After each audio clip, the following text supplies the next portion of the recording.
Bienvenidos al podcast Cristianismo Historia. Te dejamos con la lectura del capítulo 25 del tomo 1 del comentario a los Romanos de Martyn Lloyd-Jones. Deseamos que sea para tu gozo. Capítulo 25. Porque la ira de Dios se revela desde el cielo contra toda impiedad e injusticia de los hombres que retienen la verdad con injusticia. Romanos 1, 18. Terminamos nuestro último estudio dando una visión y un análisis muy generales de esta sección de la epístola, la que comienza en este versículo 18 y llega hasta el final del versículo 20 del tercer capítulo. Es un todo completo. Es un gran argumento. Hemos tomado una visión general a vista de pájaro de él, y ahora habiendo hecho eso, y teniéndolo en nuestras mentes, debemos volver y recorrerlo juntos en detalle. Pablo, recuerdan, ha estado diciendo que está orgulloso del Evangelio, que se gloría de él. ¿Por qué se jacta de este Evangelio? ¿Por qué está tan dispuesto a predicarlo? Y hay dos respuestas principales a la pregunta. La primera es que hay una terrible necesidad de él, y la segunda es que no hay nada más que el Evangelio que sea adecuado para satisfacer esa necesidad. Esto es lo que comienza a exponer aquí en este versículo 18. En primer lugar, lo expone, como hemos visto, como una declaración general en este versículo en particular. Luego lo elaborará más detalladamente en lo que respecta a los gentiles y en lo que respecta a los judíos, pero aquí es una declaración universal. La ira de Dios se revela desde el cielo contra toda impiedad e injusticia de los hombres que retienen la verdad, con injusticia, y aquí estamos cara a cara con esta gran declaración. Ahora bien, lo primero que debemos comentar es sin duda lo siguiente, esto es lo que comienza el apóstol. Hasta ahora nos ha estado hablando de sí mismo como evangelista, y como alguien que siempre está dispuesto a predicar, y ahora nos dice por qué predica. Este es su motivo, lo que le envía y le hace viajar por mares y continentes, trabajando día y noche para predicar este evangelio. Esta es la razón y el motivo. Es muy posible que a algunos de nosotros nos parezca algo extraño y curioso. Me pregunto cuántos de nosotros habríamos empezado con ello.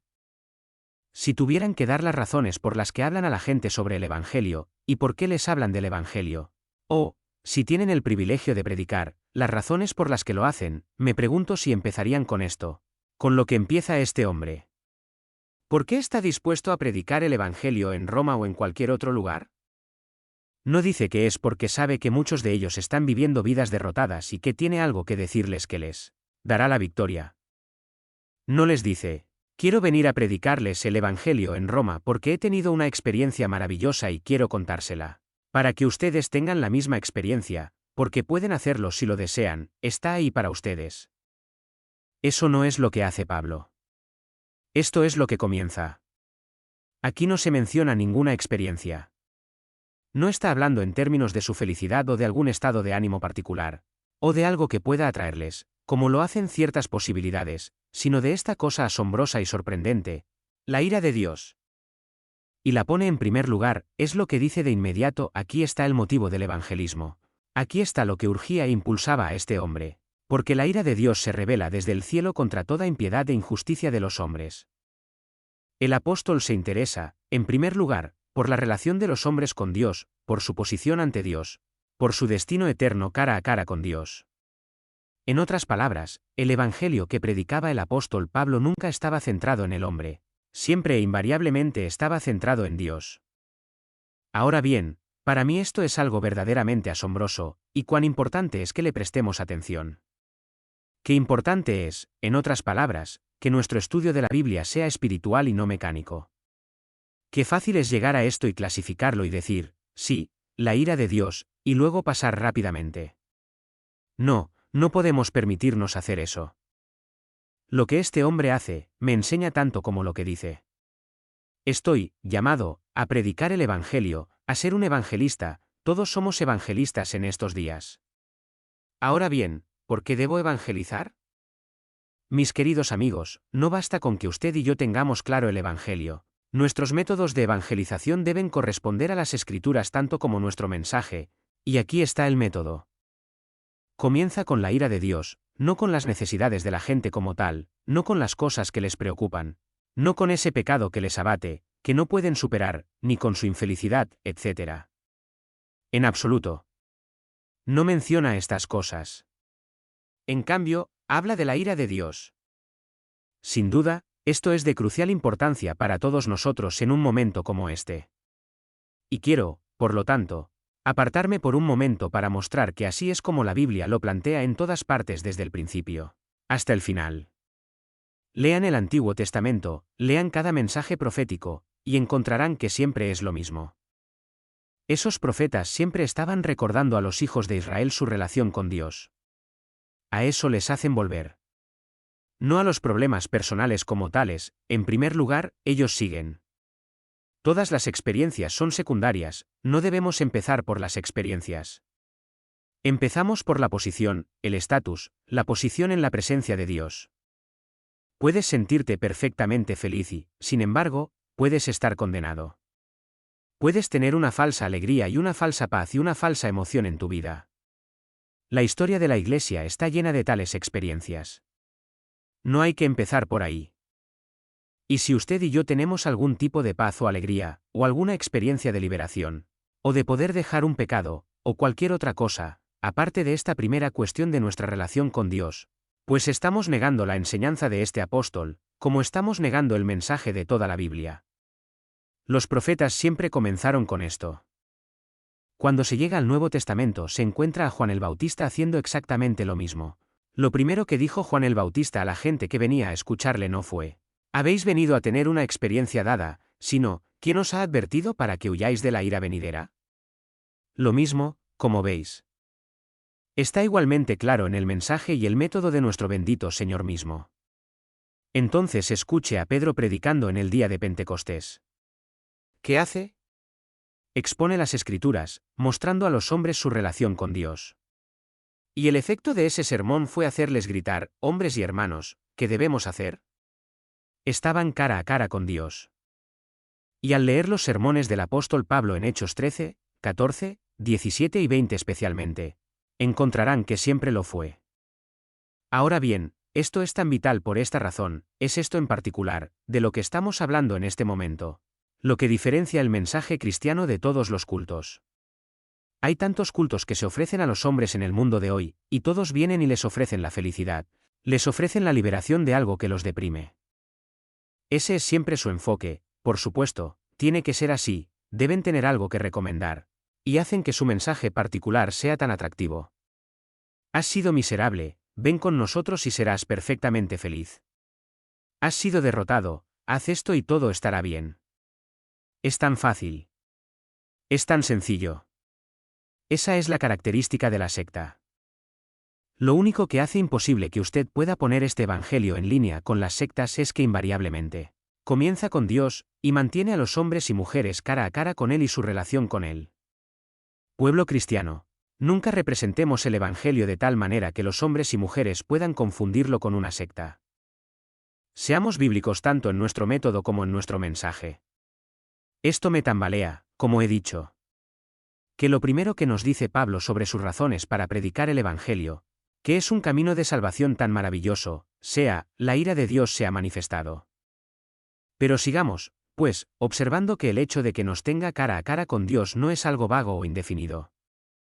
No se limita a decir que se preocupa por mantener a la gente cara a cara con Dios, especifica particularmente la ira de Dios. Y esto es aún más sorprendente, pero de nuevo es algo que este hombre hace invariablemente, comienza con esto, lo pone siempre al principio. Ahora retomo este punto una vez más. Hay muchas personas hoy en día que tropiezan con toda esta cuestión y concepción de la ira de Dios. Supongo que realmente no hay nada en el mensaje cristiano que sea tan odiado, tan objetado, como esta doctrina en particular. Y por lo tanto concibo que es mi deber al exponer este gran pasaje, no simplemente notar y mencionar la ira de Dios, sino mostrarles su lugar integral, su lugar vital en la predicación bíblica, en el evangelismo del Nuevo Testamento. Tenemos que estar en posición de poder lidiar con lo que la gente dice sobre la ira de Dios. ¿Qué es lo que dicen? Bueno, me parece que hay tres actitudes principales con respecto a ella. Está, en primer lugar, la actitud del incrédulo, el hombre que, tal vez, no cree en Dios en absoluto, y, siendo así, ridiculiza particularmente esta idea. Pero incluso si el incrédulo dice que sí cree en Dios, siempre dice que esta idea de la ira de Dios es impensable. Argumenta que si existe un Dios, debe ser un Dios de amor, debe ser alguien benigno. Debe ser alguien tan amable y tan bueno que esta idea de la ira es una imposibilidad total. Usted conoce esta actitud general del incrédulo con respecto a esta cuestión en particular. Creo que una vez cité un libro de un hombre muy hábil en cierta profesión noble, que abordó esta cuestión de la ira de Dios, y lo que dijo fue, por supuesto, es tan fácilmente aceptable en términos de psicología. No es más que una especie de proyección de toda la idea del padre victoriano. El padre victoriano de Tallo que gobernaba a sus hijos con una vara de hierro. No les permitía hacer esto y aquello, y temblaban y se estremecían incluso cuando le veían venir o escuchaban su voz. Y, continuó el escritor, la gente acaba de transferir eso a Dios, es esta idea del bogey, por así decirlo, y realmente pensó que finalmente lo tratado así. Luego, de nuevo, otros dicen, por supuesto, toda religión se basa en el miedo. La psicología nos lo ha enseñado. El estudio de la religión comparada lo ha confirmado. Toda religión se basa en el miedo, no importa de qué religión se trate. Y además, dicen, si solo se pudiera sacar esta idea del miedo de la gente se acabaría con la religión. Así que eso es en lo que hay que concentrarse. La persona primitiva, como ve, tiene miedo de los árboles y de las estrellas y de la luna, etc. Hay un Dios en todo que puede ofenderse de repente y hacerle algún daño. Toda la religión, dicen, se basa en el miedo, y esta idea de la ira de Dios es solo una especie de reliquia de eso. Esa es la típica actitud de los incrédulos hacia la fe. Pero hay otros que se oponen a ella, con la misma intensidad y casi con la misma violencia, y se trata de personas a las que debemos calificar de liberales en su teología, o, si se quiere, de modernistas. No me gustan estas etiquetas, pero debemos utilizarlas porque son de uso común. Aquí hay personas que se llaman a sí mismas cristianas y que son miembros, y miembros activos, también, de la Iglesia cristiana, que se oponen totalmente a toda esta idea de la ira de Dios, y lo hacen, dicen. Por esta razón, dicen que esto no es más que una reliquia o remanente del Dios tribal del Antiguo Testamento. Dicen que el Jehová del Antiguo Testamento era un ser terrible y sanguinario. Estos son sus términos, no los míos. No estoy caricaturizando su posición. Es exactamente lo que dicen. Podría haberle dado las citas, ese Dios sanguinario, ese Dios furioso. Ese es un Dios tribal, dicen, ese no es el Dios de nuestro Señor y Salvador Jesucristo, ese no es el Dios del que habló Jesús. Eso es incompatible, argumentan, con las enseñanzas de Jesús sobre el amor, y con toda la idea de la paternidad de Dios. Dicen, además, que Pablo, por supuesto, era un fariseo, era rabínico en su perspectiva, y aunque se hizo cristiano, no se despojó de todo, estas cosas todavía se aferraban a él, y endilgó estas viejas ideas suyas a este maravilloso Evangelio de Jesús. Han intentado poner una cuña entre Pablo y el Señor Jesucristo. Esa es su actitud, se oponen a toda la concepción. Y así, a expensas del Antiguo Testamento como verdadera revelación, afirman que creen en el Dios y Padre del Señor Jesucristo, que no es más que amor. Para ellos esta concepción de la ira no solo es impensable sino también blasfema. Es que como leí en un artículo recientemente, blasfemo sugerir que esta cualidad es incluso posible en el Dios del Nuevo Testamento. Ese es el segundo grupo. Pero hay un tercer grupo de personas que están en problemas por esta cuestión de la ira de Dios, y son evangélicos. Bueno, querido yo, dice alguien. ¿Se puede ser evangélico y no creer en la ira de Dios? Ah, espere un momento, aquí hay una diferencia, sí creen en la ira de Dios. La aceptan porque está en las Escrituras. Estos creen en ella y la aceptan en teoría, pero la niegan en la práctica. Y negar una cosa en la práctica es tan malo como negarla en la teoría. Oh, sí, dicen, creemos en la ira de Dios, pero hay que tener cuidado, ¿sabes? Y especialmente en estos días. No hay que poner eso en primer lugar, porque si lo pones en primer lugar, la gente no vendrá a escucharte. Los jóvenes modernos se desanimarían por eso. Hay que atraer, dicen. Así que, en aras del evangelismo, en aras de atraer a la gente, deliberadamente no empiezan, como hace Pablo, con la ira de Dios. Después de todo, continúan, ya sabe, los jóvenes son diferentes ahora, estamos en el siglo XX. Tal vez se podía hacer ese tipo de cosas hace 100 años, pero ahora simplemente no se puede. Hay que hacer que el Evangelio, 32:9, atractivo para la gente. Para que hagan lo que vi en un gran cartel fuera de una gran capilla por la que pasé hace 2 o 3 meses, que decía: «Venga y únase a nosotros el próximo domingo por la noche. Venga a nuestro luminoso servicio del domingo por la noche. Venga y pase un buen rato con nosotros, música alegre, mensaje brillante, únase a nosotros». Ahora ven, amigos míos, la importancia de afrontar estos asuntos. No basta con decir, sí, la ira de Dios, y luego pasar a la siguiente parte o al siguiente versículo. La cuestión es, ¿aceptamos realmente esta enseñanza? ¿Estamos controlados por ella? ¿Gobierna nuestra evangelización así como nuestro pensamiento? ¿Nos gobierna en la práctica así como en nuestra teoría? Hay muchos que niegan esta doctrina en la práctica, y ofrecen a la gente a Cristo como un amigo o ayudante o simpatizante, como alguien que puede entenderlos, como alguien que estará con ellos. Todo eso es absolutamente cierto, pero no se empieza con ello. No está en el contexto de la ira de Dios. No empieza donde empieza Pablo. Pasan por alto esto y pasan a otra cosa. Y, sin embargo, yo destacaría el hecho de que este gran apóstol comienza con este tema. Ahora permítanme llevar este asunto a casa, para que no haya nadie en problemas por ello. Vean lo fácil que es, aunque creamos en el Evangelio, empezar a pensar inmediatamente en términos de sabiduría humana y estrategia humana. La tragedia es que no creemos en el poder del Espíritu Santo como lo hizo el apóstol Pablo. Pablo no se detuvo a preguntar, ¿les gustará esta doctrina a los romanos? Me pregunto si, cuando vean que este es mi mensaje, se mantendrán alejados. Pablo sabía que todo dependía del poder del Espíritu Santo. Él advertiría a los hombres, no Pablo, es el Evangelio el que es el poder. Y sin importar lo que los hombres hagan o digan, es nuestro asunto predicar la verdad, mientras que es el Espíritu Santo quien hace la aplicación. Permítanme probarlo todo. ¿Se han dado cuenta, me pregunto, de que el apóstol utiliza este concepto de la ira de Dios 10 veces en esta única epístola? Ahora quiero llamar su atención sobre ello. No debemos equivocarnos en esto, porque si nos equivocamos al principio, en el primer movimiento, nos equivocaremos en todo lo demás. Si no estamos bien aquí, ¿cómo podremos estar bien después? El apóstol introduce este concepto 10 veces en esta única epístola, esta es la primera. La segunda está en el segundo capítulo y en el 5º versículo. Pero tras tu dureza y tu corazón impenitente atesoras para ti la ira contra el día de la ira, y la revelación del justo juicio de Dios. Y ahí está de nuevo en el 8º versículo, pero a los que son contenciosos y no obedecen a la verdad, sino que obedecen a la injusticia, ¿qué? La indignación y la ira. ¿Cómo lo repite? ¿Cómo se da cuenta de que no se puede dar por sentado? No basta con decirlo y pasar de largo. No, sigue repitiéndolo, dice Pablo, así que ahí está la tercera vez. Y luego llegamos al siguiente, en el 3er capítulo y el 5º versículo. Seamos especialmente cuidadosos en este punto.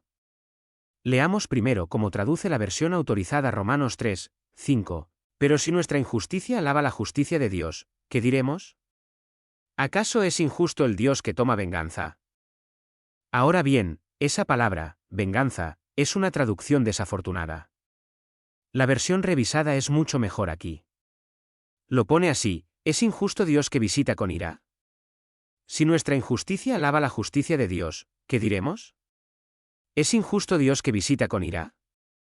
O, lea la versión estándar revisada en este punto, si nuestra maldad sirve para mostrar la justicia de Dios, ¿qué diremos? Que Dios es injusto al infligirnos ira, que Pablo utilizó es la misma que en los casos anteriores. Es esta palabra la que debería traducirse como. El siguiente ejemplo está en el capítulo 4 y en el versículo 15, porque la ley obra la ira, pues donde no hay ley, no hay transgresión. La siguiente vez que aparece la palabra es en el capítulo 5, versículo 9. Pablo ha estado diciendo en el versículo 8, Dios encomienda su amor hacia nosotros, en que, siendo aún pecadores, Cristo murió por nosotros. Luego el versículo 9, mucho más, estando ahora justificados por su sangre, seremos salvados de la ira por medio de él. El mismo pensamiento. Luego encontrarán el siguiente ejemplo en el capítulo 9, versículo 22, ¿qué tal si Dios, argumenta, queriendo mostrar su ira, y dar a conocer su poder, soportó con mucha paciencia los vasos de ira aptos para la destrucción, ¿qué puede ser más claro? Lo encontramos de nuevo en el capítulo 12, en el versículo 19. Y aquí, Una vez más, observemos la traducción. Leamos en primer lugar de la versión autorizada: queridos hermanos, no os venguéis, sino dad lugar a la ira, porque está escrito, mía es la venganza, yo pagaré, dice el Señor. La palabra viene ahí 2 veces, leed la versión revisada, margen, que es buena en este sino dar lugar a la ira de Dios. Ahora bien, la autorizada, como ven, no saca eso a relucir. O de nuevo, como lo pone la versión estándar revisada, dejadlo a la ira de Dios. No hagas nada con ese enemigo, no lo castigues, no te desquites. Déjalo a la ira de Dios. Eso es lo que escribió Pablo: déjalo a la ira de Dios, no, dale lugar a la ira. Deja tu lugar a lo que es el lugar de Dios. Él es el que administra esto, porque, mía es la venganza, yo pagaré, dice el Señor. Los 2 últimos ejemplos se encuentran en el capítulo 13, en primer lugar, en el versículo 4, donde se trata del magistrado, porque él es ministro de Dios para ti para el bien. Pero si haces lo malo, teme, porque no lleva la espada en vano, pues es ministro de Dios, vengador para ejecutar la ira. La ira de Dios, ¿de quién es ministro? La ira de Dios sobre el que hace el mal. Y el último ejemplo está en el 5º versículo: por lo tanto, es necesario que os sometáis, no solo por la ira, sino también por la conciencia, a los poderes, al magistrado y a las personas que tienen autoridad, no solo a causa de la ira de Dios, que siempre está ahí. Y así encontramos que el apóstol en esta única epístola repite esta palabra 10 veces. Por eso comienza con ella: es una concepción controladora. Sencillamente no puede pensar en el Evangelio si no es en términos de esta tremenda idea de la ira de Dios sobre toda impiedad e injusticia de los hombres. Pero no se limita a la epístola a los romanos. Recorra todas las epístolas de Pablo y encontrará que este concepto está en todas partes. Fíjese en Corintios 3. Está hablando de diversas formas de predicar y de edificar la iglesia y dice: la obra de cada uno será juzgada. Algunos construyen madera, heno, rastrojo, etc. Otros, metales preciosos. ¿Qué pasa con eso? El día lo declarará. La obra de todo hombre será juzgada por el fuego. Misma idea exactamente. Recuerden también cómo, incluso al hablarles del servicio de comunión en el capítulo 11 de la primera epístola a los Corintios, el apóstol nos dice que hay muchos enfermos, y muchos que incluso han muerto, muchos que duermen, porque, habiendo olvidado el juicio de Dios, no se han juzgado a sí mismos. Han venido a la mesa de la comunión pero no han vivido la vida cristiana, ha habido divisiones entre ellos, no han estado en la relación correcta, se han aprovechado unos de otros en la mesa del Señor. Por esta causa muchos son débiles y están enfermos entre vosotros, y muchos duermen. Habían olvidado el juicio de Dios, por lo que dice: que el hombre se examine a sí mismo. Porque si nos juzgáramos a nosotros mismos no seríamos juzgados. Pero cuando somos juzgados, somos castigados por el Señor para que no seamos condenados con el mundo. Ahí está de nuevo. Y cuando llegue a su segunda epístola a los Corintios se encontrará que lo nombra de nuevo en el 2º capítulo. Somos un sabor de vida para la vida, y de muerte para la muerte. Nuestro mensaje divide a la gente, dice Pablo, confirma a algunos en su posición de ira y condenación. Es vida, y todo lo demás, para otros.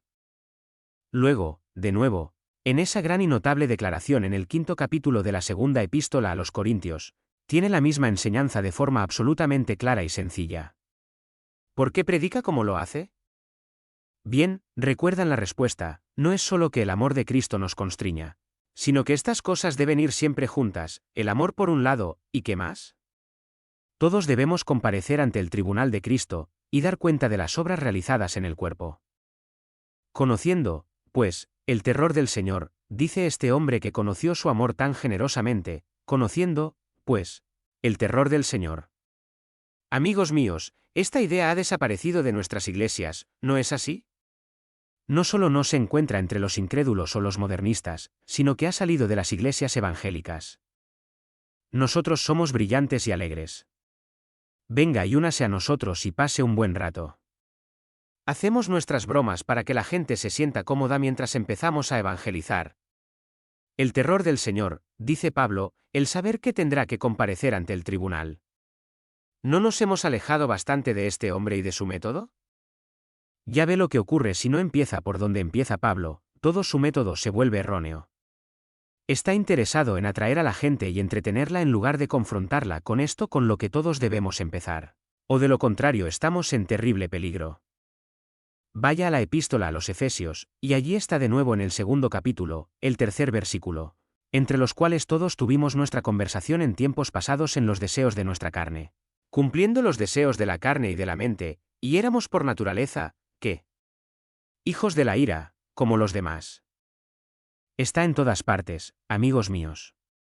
Este hombre no podía hablar del Evangelio sin traerlo. Escúchelo de nuevo en el quinto capítulo de Efesios, versículo 6, y en el pasaje paralelo de Colosenses 3, 6. Por estas cosas viene la ira de Dios sobre los hijos de la desobediencia. ¿Ha leído alguna vez 1 Tesalonicenses ese? El día del Señor viene así como un ladrón en la noche. Estén preparados, dice, no saben cuándo vendrá, se lo dice a los cristianos y a los incrédulos. ¿Y ha leído alguna vez el primer capítulo de la segunda epístola a los tesalonicenses? Cuando el Señor Jesús se manifieste desde el cielo con sus poderosos ángeles, en fuego ardiente tomando venganza de los que no conocen a Dios y no obedecen el Evangelio de nuestro Señor Jesucristo. Versículos 7 y 8. ¿Y recuerda lo que les dice a los tesalonicenses en su primera epístola? Dice, todo el mundo sabe de vosotros, porque ellos mismos muestran de nosotros la forma en que entramos en vosotros, y cómo os convertisteis de los ídolos a Dios, para servir al Dios vivo y verdadero, y para esperar a su Hijo del cielo, al que resucitó de entre los muertos, es decir, a Jesús. ¿Qué pasa con Jesús? ¿Qué ha hecho? Que nos libró de la ira venidera. 1 Tes. 1, 9, 10, como ve, aparece en todas partes. Este hombre no puede alejarse de este mensaje, de esta gran verdad, de esta doctrina vital. Pero espere un momento, dice alguien. Creo que ha establecido abundantemente que el apóstol Pablo, en todo caso, siempre lo predicó. Pero me pregunto si fue un mensaje que solo Pablo enfatizó. ¿Se limita a Pablo? ¿Es que solo era legalista? ¿Es solo esta tradición rabínica por la que se sigue rigiendo? Bueno, pruebe la epístola a los Hebreos y vea lo que encuentra allí. No habrá pasado del segundo capítulo antes de leer esto, por lo tanto, debemos prestar más atención a las cosas que hemos oído, no sea que en algún momento las dejemos pasar. Porque si la palabra hablada por los ángeles fue firme, y toda transgresión y desobediencia recibió una justa recompensa, ¿cómo escaparemos nosotros si descuidamos una salvación tan, 1 a 3, escapar? Ahí está todavía. Lo encontrará también en el tercer capítulo de Hebreos, y también en el cuarto. El problema de los hijos de Israel en el desierto fue que no creyeron esto, y por eso perecieron. No creyeron el mensaje sobre Dios y su santidad eterna. Fueron vencidos. Entonces, ¿ha leído alguna vez el sexto capítulo de Hebreos? Por supuesto que sí. Porque es imposible que los que una vez fueron iluminados, y gustaron del don celestial, y fueron hechos partícipes del Espíritu Santo, y gustaron de la buena palabra de Dios, y de los poderes del mundo venidero, si caen, se renueven de nuevo para el arrepentimiento, ya que crucifican para sí mismos al Hijo de Dios de nuevo, y lo exponen a la vergüenza. Porque la tierra que bebe la lluvia que viene a menudo sobre ella, y produce hierbas adecuadas para aquellos por los que se viste, recibe la bendición de Dios, pero la que produce espinas y cardos es rechazada, y está próxima a la maldición cuyo fin es ser quemada. 6, 4 a 9. Y luego pasa al capítulo 10 de Hebreos y allí está de nuevo en un lenguaje muy notable. Si pecamos voluntariamente, ¿qué es? Bueno, no hay nada, sino una temible espera del juicio y de la ardiente indignación, que devorará a los adversarios. Hebreos 10, 27. Y entonces recuerdan esa sección del capítulo 12, procurad no rechazar al que habla. Porque si no escaparon los que rechazaron al que hablaba en la tierra, mucho más no escaparemos nosotros, si nos apartamos del que habla desde el cielo. Y esta palabra, todavía una vez más, significa la remoción de las cosas que son sacudidas, como de las cosas hechas, para que las cosas que no pueden ser sacudidas permanezcan. Por lo tanto, recibiendo un reino que no puede ser movido, tengamos la gracia para poder servir a Dios aceptablemente con reverencia y temor piadoso, porque nuestro Dios es un fuego consumidor. 12, 25-29. Y escuche a Santiago dirigiéndose a los hombres ricos, cuidado, dice, porque la venida del Señor se acerca. Santiago 5, 8. No se equivoquen al respecto, tengan cuidado. El juez está ante la puerta. La ira de Dios. ¿Lo recuerdan, estoy seguro, en la primera epístola de Pedro? Tiene palabras muy solemnes para todos nosotros, dice, porque ha llegado el momento de que el juicio comience por la casa de Dios, y si primero comienza por nosotros, ¿cuál será el fin de los que no obedecen al Evangelio de Dios? ¿Y si los justos apenas se salvan, dónde aparecerán los impíos y los pecadores? 1 P. 4, 17,18. Así lo expresa Pedro. Es la misma doctrina. Humíllense, por lo tanto, dice en el siguiente capítulo, bajo la poderosa mano de Dios. Entonces, ¿han leído alguna vez los capítulos 2 y 3 de la segunda epístola de Pedro, donde habla de que los ángeles que no guardaron su primer estado son guardados en reserva, y todos los que pertenecen a ellos, para esta ira de Dios que viene? ¿Se ha fijado en el tercer capítulo en lo que dice sobre este día del juicio, el día de la manifestación de la ira de Dios? Todo el capítulo está dedicado a ello, un día para el Señor es como 1000 años, y 1000 años como un día. El Señor no es indulgente con su promesa, segunda. Pedro 3, 9, estas cosas van a suceder, digan lo que digan los burlones, es la misma doctrina. Lo encontrará también en la epístola de Judas, y todo el libro de Apocalipsis se dedica a ello. De eso se trata, las copas que se derraman, las trompetas que suenan, todo se trata de esto. Y del ira de Dios contra toda impiedad e injusticia de los hombres. Terminando con esa tremenda declaración al final, que las puertas del cielo están cerradas contra ciertas personas. Nada vil o impuro entrará. Fuera están los asesinos, los hechiceros y los idólatras, y todos los demás. La ira de Dios. Todo el libro se dedica a ello, el juicio y la. Y si examina la predicación en el libro de los Hechos de los Apóstoles, como ya he mencionado, la encontrará en todas partes. Pedro dijo a la gente en el día de Pentecostés, sálvense de esta generación indeseable, Hechos 2 y 40. No dijo, venid y pasadlo bien con nosotros, qué multitud tan feliz sois. Todos vuestros problemas se resolverán. En absoluto. Sálvense de esta generación indeseable. Huid de la ira que se avecina. Era un mensaje de arrepentimiento. Esteban predica lo mismo, lea el capítulo 7 de los Hechos. Pablo lo predicó en Antioquía de Pisidia, lea el capítulo 13. Y cuando se dirige a los estoicos y a los epicúreos en la colina de Marte en Atenas, que dice, los tiempos de esta ignorancia Dios los ignoró, pero ahora manda a todos los hombres en todas partes que se arrepientan, Hechos 17, 30. No para que vengan y se diviertan y sean maravillosamente felices y se unan a nosotros en el canto y en la risa y la juerga. No. Ordena a todos los hombres en todas partes que se arrepientan, punto. ¿Por qué? Porque ha fijado un día en el que juzgar al mundo con justicia por medio de aquel hombre que él ha ordenado, de lo cual ha dado seguridad a todos los hombres en que lo ha resucitado de entre los muertos. Hechos 5 y 31. No importa dónde lea, encontrará el mensaje en todas partes. Como les he recordado, fue el mensaje del heraldo, Juan el Bautista. Fue el mensaje de nuestro bendito Señor mismo. Arrepiéntanse, dice él. Fue y predicó por todas partes que los hombres debían arrepentirse. Envió a sus apóstoles y les dijo lo mismo. Lo predicó en el Sermón de la Montaña, en el capítulo 7 de Mateo. ¿Lo ha leído? Las casas sobre la roca y sobre la arena, los dos tipos de profetas, los verdaderos y los falsos, el árbol que se examina, fruto bueno, fruto malo. Siempre se trata de un juicio. Y luego dice en una ocasión, no temáis a los que destruyen el cuerpo, pero después no tienen nada más que hacer, pero os advierto a quién debéis temer, temed a aquel que después de haber matado, tiene poder para arrojar al infierno. Sí, os digo que le temáis, Lucas 12, 4-5. ¿Recuerda sus referencias a Sodoma y Gomorra en el capítulo 11 del Evangelio de Mateo? ¡Ay de ti, Chae Azin! ¡Ay de ti, Betsaida!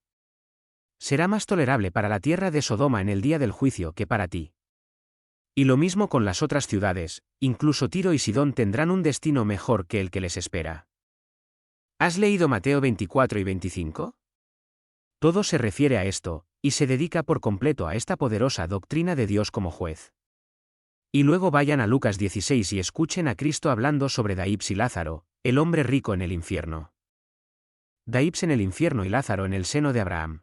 Y el abismo fijado y la imposibilidad de moverse o de una oportunidad de arrepentirse después de la muerte. No, no existe tal cosa. Una vez y para siempre un gran abismo fijado, juicio ha pasado. Vaya, incluso se encuentra en Juan 3, 16, tanto amó Dios al mundo que dio a su Hijo unigénito. ¿Por qué? Para que todo el que crea en él no perezca. Eso es lo primero, ya ve, siempre eso primero. No, pasar un buen rato, sino, no perecer, eso es lo inmediato, sino tener vida eterna. Y luego se nos dice que si un hombre no cree, la ira de Dios permanece sobre él, Juan 3 y 36. Nuestro Señor repite esto en Juan 12, dice que la palabra que predica va a juzgarlos en ese día, y léase también sus constantes declaraciones sobre el lugar donde su gusano no muere y el fuego no se apaga. Todo es una repetición de este gran mensaje de la ira de Dios. Ese es el testimonio bíblico. Y si usted lee los relatos de las vidas y la predicación de los más grandes evangelistas que la Iglesia ha conocido, encontrará que todos lo han repetido, no importa quiénes hayan sido. No se trata solo de un Juan Calvino y un Juan Knox a los que puede considerar como hombres severos y legales. Martín Lutero lo predicó, Agustín lo predicó, todos lo han predicado. El santo y adorable Whitefield lo predicó, John Wesley lo predicó. ¿Ha leído el sermón de Jonathan Edwards sobre los pecadores en manos de un Dios airado? ¿O, cómo lo ha utilizado Dios para convertir, sí, tanto a los jóvenes como a los mayores? ¿Qué tiene que ver la edad con esto? ¿Qué tiene que ver el paso de los siglos con esto?